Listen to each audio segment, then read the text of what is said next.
and thanks for joining us for your weekend on Spectrum News 1. I'm Imani Payne. Some stories we're tracking this weekend: Ohio manufacturers and workers at odds. Coming up next, the impact a strike on a fire truck manufacturer is having not only in Ohio, but across the country. Plus, an Ohio-based search and rescue team is activated. Ahead, our meteorologist breaks down the storm they're responding to. And food insecurity getting harder to see. Later this hour, a look at how federal programs are impacting Ohio food banks. Across the country, workers in critical industries are standing up for fair wages and better conditions. Here in Ohio, a long-running strike at Sutphin Corporation, a fire truck manufacturer, highlights what happens when contract talks stall and the impacts that are being felt far beyond the factory floor. Our Saima Han has the story. Jerry Becker has been wiring. Nearly 70% of Ohio fire departments rely on volunteers, but a decline in volunteer service may cause problems for departments in the near future. The Ohio Fire Marshal releasing a new portal to address the statewide shortage. It says the number of volunteers in the state have decreased by 6% between 2018 and 2021. At the same time, there was a 9% increase in calls within the same time period. The Marshal released the new portal online last month to streamline the recruitment process for fire departments. You can find that portal online at ohio.gov. Well, new proposed legislation aims to make raising funds easier for nonprofits across the state. State Representatives Meredith Craig and David Thomas introducing legislation that aims to legalize nonprofit organizations' ability to sell raffle tickets online. The move comes after the pair claimed that recent cease and desist letters from the Ohio Attorney General's office halted online sales for these groups for the time being. Craig and Thomas hope the bill helps expand fundraising efforts for nonprofits from donors both statewide and across the country. The bill is currently awaiting a number and committee assignment.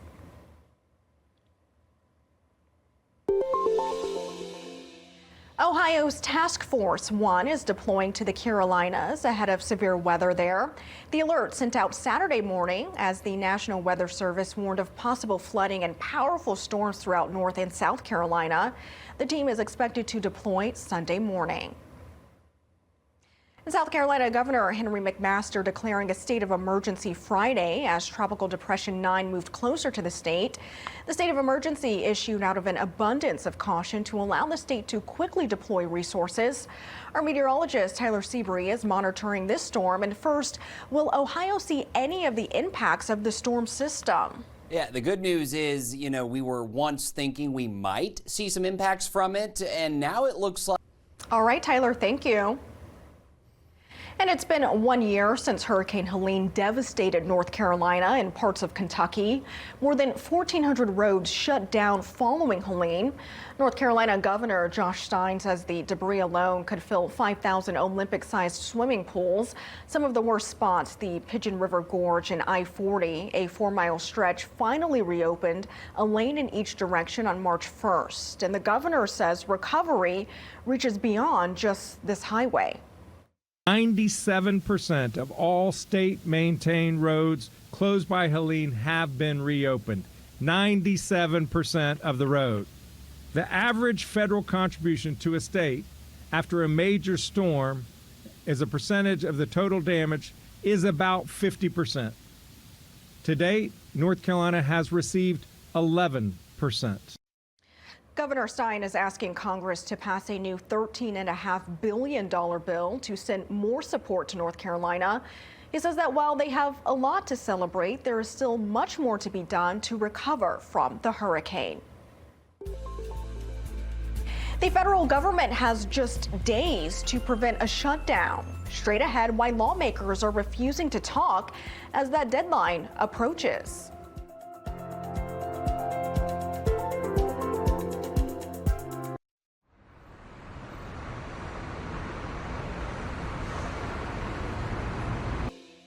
In just a few days, the federal government could run out of money to pay its bills.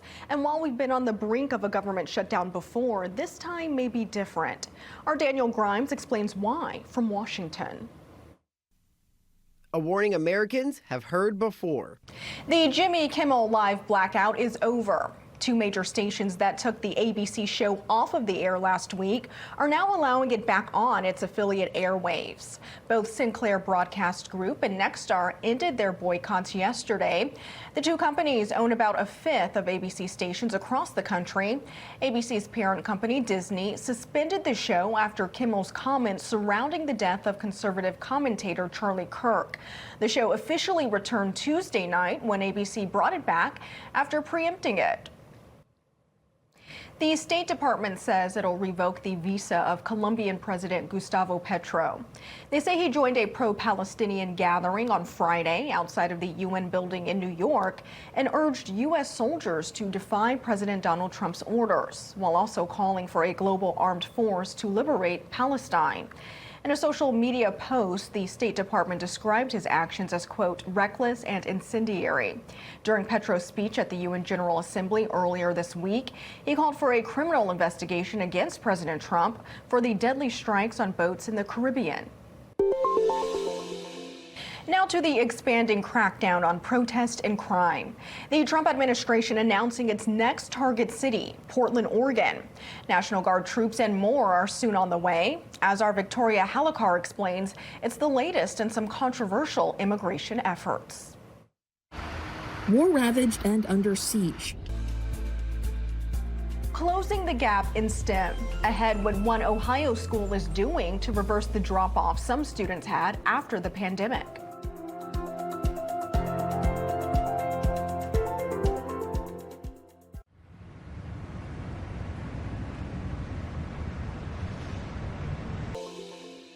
Not every student bounced back the same following the COVID-19 pandemic. And in math, some kids were left even further behind. Spectrum News 1's Aaliyah Keller shows us how one Ohio school is trying to change that and the difference that it's making. In STEM class at Lima Ridge Elementary. The USDA is ending its annual survey that tracks hunger in the country. President Donald Trump announcing the ending of the survey, saying it was costly and politicized. The announcement comes as a work requirement to the Supplemental Nutrition Assistance Program, or SNAP, changes, a change that could impact millions who receive aid. The Mid-Ohio Food Bank responding to this development, saying in part, quote, it's disappointing that this long-standing data source has been politicized and will no longer be available. The insights provided through the yearly Household Food Security Report have played a vital role in helping food banks understand and track food insecurity trends over time. Spectrum News 1's Ryan Hayes Owens takes us to North Carolina, where one of the many food banks across the country are bracing for how the change will impact operations.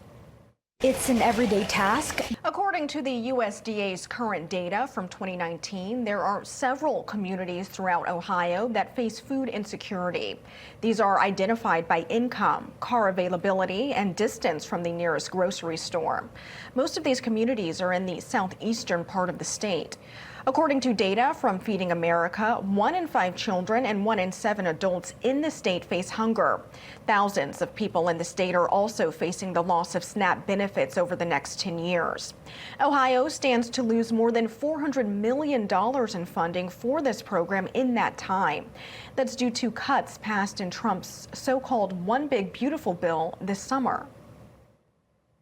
America's largest health and wellness festival is celebrating mental health in Cincinnati this weekend.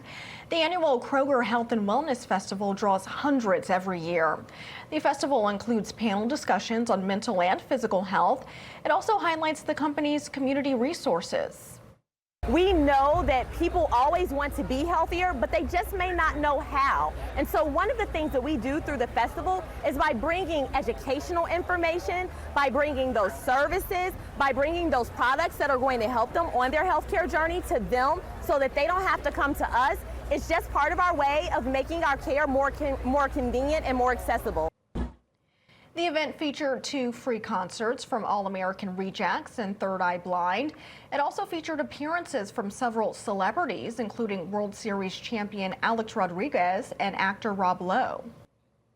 A public health alert issued for some ready-to-eat meals that may have pasta contaminated with listeria. The U.S. Department of Agriculture says the recall involves Walmart's Market Side linguine with beef meatballs and marinara sauce, and Trader Joe's Cajun-style blackened chicken breast fettuccine Alfredo. The products have best if used by dates for late September or early October. It's one of Northeast Ohio's most iconic traditions, the 2025 Akron Marathon. This as the city continues to celebrate its 200th birthday. Our Tanya Velasquez spoke with some of this year's participants who say they're taking on new journeys and celebrating their own achievements. Here he comes down for the finish. 4 months of Memory loss is a scary reality for thousands of people in Ohio. Straight ahead, the new trend that's all about making new friends to remember the old ones.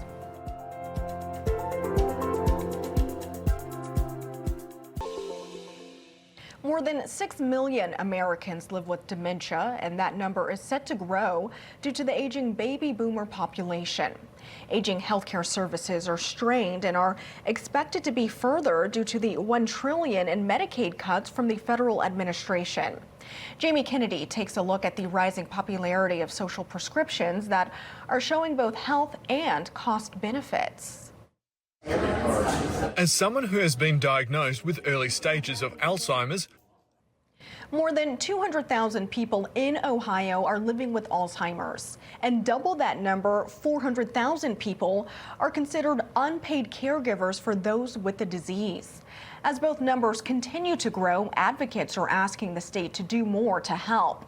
The Alzheimer's Association urging Ohio state lawmakers to establish a dementia services coordinator position and to launch a statewide public awareness campaign.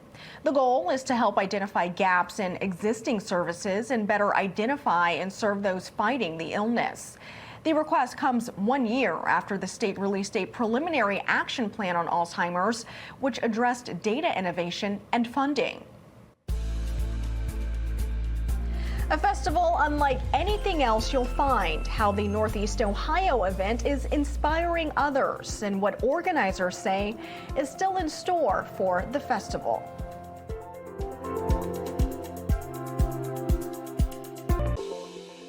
It's not your average music or arts festival. Cleveland's Ingenuity Fest aims to be a one-of-a-kind event. Spectrum News reporter Corey O'Leary gives a look at why artists participate and what event organizers expect it to look like in the future. Ingenuity Fest is unlike any. The Reds and Guardians are both in the playoff hunt, with the regular season wrapping up for Ohio's MLB teams this weekend. Cincinnati is in control of their playoff fate. The Reds are in a tie with the New York Mets for the final National League wildcard berth. The team also holds a tiebreaker. A win and a Mets loss would propel the team into the wild card. As for the Guardians, the team made a historic climb to get to the top of its division after a free fall from former division leaders Detroit Tigers. The Tigers lost 9 of their last 10 games to blow their lead. A Guardians win and a Tigers loss would clinch the division for Cleveland. If the Guardians and Tigers records remain tied after this weekend's series, Cleveland would clinch the division due to an advantage in their series. There's one thing Ohio lawmakers on both sides of the aisle are in agreement on. That's candy. It's a delicious blend of chocolate and peanut butter, and soon the Buckeye may be the official Ohio state candy. Senate Bill 247 was introduced in August. Lawmakers say you can trace the dessert's history in Ohio back for more than 100 years. So there you go, a tasty treat and some interesting history to go along with it. The news continues on Spectrum News 1. After the break, we'll have more news and a look at your Weather on the One's forecast. We'll be right back. By Spectrum.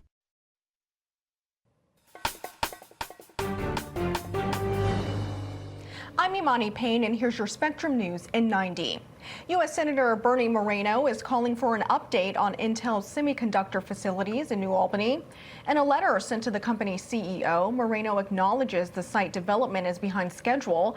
The Republican is demanding a detailed update, projected timeline, and an outline of the fiscal impact the delays are having on the state. The multi-billion-dollar facilities were expected to open this year, but have since been delayed until at least 2030. Birds at the Columbus Zoo are being impacted by West Nile. The lorikeet aviary is temporarily closed as several birds receive treatment for the virus. According to the zoo, 22 of the 60-plus birds have been impacted, 10 have died, and 12 are currently receiving treatment at their animal hospital. Ohio's deer archery hunting season begins today and will run through February 1st next year. The Ohio Department of Natural Resources says 106,000 deer were taken last year during archery season. Overall, hunters checked 238,000 deer, which was the fourth highest total on record. Gun season runs from December 1st to December 7th. Enrollment at Ohio State's regional campuses is up around 8.5%. That's according to data released by the university. Enrollment at the main Columbus campus was down 0.2%, but regional campus growth saw OSU increase its overall enrollment. I'm meteorologist Yasser Kisk with your weather on the ones, and we are certainly dealing with a very warm weekend. Grab some ice cream. It is a dry pattern as well. Whatever you can do to stay cool today. But fall colors are beginning to peak for some, well, not peak, but beginning to show, if you will, for some of us across the eastern part of the state. Overnight lows are into the 50s. Let the windows open. Give the AC a break because the AC is going to be working very hard tomorrow with highs into the mid-80s with a high of 86 in Columbus. I'm Imani Payne, and here's your Spectrum News in 90. U.S. Senator Bernie Moreno is calling for an update on Intel's semiconductor facilities in New Albany. In a letter sent to the company's CEO, Moreno acknowledges the site development is behind schedule. The Republican is demanding a detailed update, projected timeline, and an outline of the fiscal impact the delays are having on the state. The multi-billion-dollar facilities were expected to open this year, but have since been delayed until at least 2030. Birds at the Columbus Zoo are being impacted by West Nile. The lorikeet aviary is temporarily closed as several birds receive treatment for the virus. According to the zoo, 22 of the 60-plus birds have been impacted, 10 have died, and 12 are currently receiving treatment at their animal hospital. Ohio's deer archery hunting season begins today and will run through February 1st next year. The Ohio Department of Natural Resources says 106,000 deer were taken last year during archery season. Overall, hunters checked 238,000 deer, which was the fourth highest total on record. Gun season runs from December 1st to December 7th. Enrollment at Ohio State's regional campuses is up around 8.5%. That's according to data released by the university. Enrollment at the main Columbus campus was down 0.2%, but regional campus growth saw OSU increase its overall enrollment.